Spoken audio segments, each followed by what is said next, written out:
कभी तुमने नोटिस किया है जब रात को तुम छत पर लेटकर आसमान देखते हो तो कुछ जगह ऐसी होती है जहाँ तारे बिल्कुल नहीं दिखते। पहले लगता है शायद बादल होंगे या आंखों का धोखा या शायद लाइट पोल्यूशन की वजह से ऐसा लग रहा हो, लेकिन अगर तुम थोड़ी देर तक उसी जगह को लगातार देखते रहो तो तुम्हें एक अजीब सा एहसास होता है, जैसे वो हिस्सा बाकी आसमान से अलग है, जैसे वहाँ कुछ मिसिंग है। और यहीं से एक ऐसा सवाल शुरू होता है जो शायद इंसानियत के सबसे बड़े सवालों में से एक है। क्या जो हमें खाली दिखता है वो सच में खाली होता है या हम सिर्फ उसे देख नहीं पा रहे? कई साल पहले कुछ साइंटिस्ट्स ने भी यही सवाल खुद से पूछा था। उन्होंने सोचा, अगर हम उस जगह को ऑब्जर्व करें जहां हमें कुछ नहीं दिखता तो क्या हमें सच में कुछ नहीं मिलेगा या हम कुछ ऐसा डिस्कवर करेंगे जो हमारी समझ से बाहर होगा। इसी सोच के साथ 1995 में एक एक्सपेरिमेंट किया गया। साइंटिस्ट्स ने हबल स्पेस टेलीस्कोप को एक ऐसे रीजन की तरफ पॉइंट किया जो पूरी तरह खाली दिखाई दे रहा था। वहाँ कोई ब्राइट स्टार नहीं था, कोई गैलेक्सी विजिबल नहीं थी, बस एक काला सा हिस्सा जिसे आम इंसान देखे तो बोले यहाँ कुछ भी नहीं है। लेकिन साइंस कभी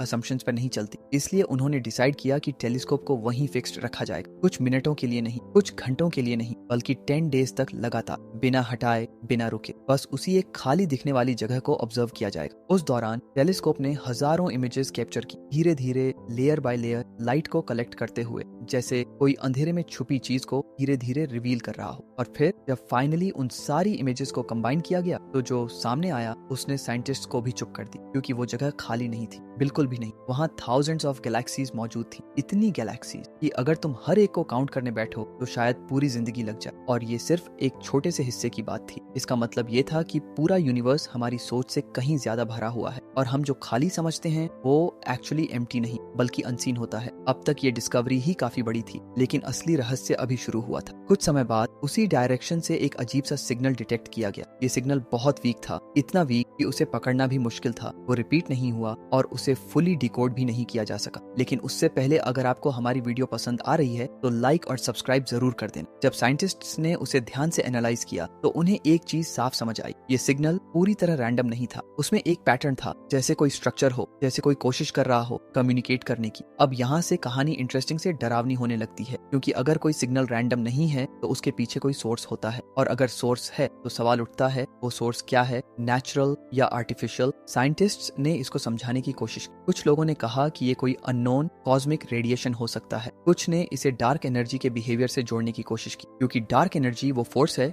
जो पूरे यूनिवर्स को लगातार फैलाती जा रही है। लेकिन प्रॉब्लम ये थी कि डार्क एनर्जी सिग्नल्स इस तरह बिहेव नहीं करते, वो स्ट्रक्चर्ड पैटर्न क्रिएट नहीं करते। और सबसे बड़ी बात, अगर ये नेचुरल फिनोमिनन होता तो ये सिग्नल बार बार डिटेक्ट होता, लेकिन ऐसा नहीं हुआ। वो सिग्नल सिर्फ वंस डिटेक्ट हुआ और फिर सब कुछ अचानक शांत हो गया, जैसे किसी ने स्विच ऑफ कर दिया हो या जैसे वो कभी था ही नहीं। साइंटिस्ट अर्शदेन ने दोबारा उसी रीजन को ऑब्जर्व किया, बार बार किया, डिफरेंट इंस्ट्रूमेंट से किया, लेकिन फिर कभी वैसा सिग्नल नहीं मिला। धीरे धीरे इस पर डिस्कशन भी कम होने लगा। कुछ रिपोर्ट्स पब्लिश हुई, कुछ थ्योरीज आई, लेकिन कोई क्लियर कंक्लूजन नहीं निकला। और फिर ये टॉपिक धीरे धीरे पीछे चला गया। जैसे कई बार साइंस में होता है, जब कोई सवाल बहुत बड़ा हो जाता है और जवाब बहुत छोटे पड़ जाते हैं तो लोग उसे साइड में रख देते हैं। लेकिन यहाँ एक चीज अभी भी बाकी है, एक सवाल जो आज भी वैसा ही खड़ा है जैसा उस दिन था। अगर वो सिग्नल सच में किसी पैटर्न के साथ आया था तो वो सिर्फ एक कोइंसिडेंस नहीं हो सकता, और अगर वो कोइंसिडेंस नहीं था तो फिर वो क्या था? आज भी उस सेम रीजन को ऑब्जर्व किया जाता है, नई टेक्नोलॉजी के साथ, ज्यादा पावरफुल टेलीस्कोप्स के साथ। लेकिन अब वहाँ से कुछ भी अनयूजुअल डिटेक्ट नहीं होता, सब कुछ नॉर्मल दिखता है, शांत, खाली, जैसे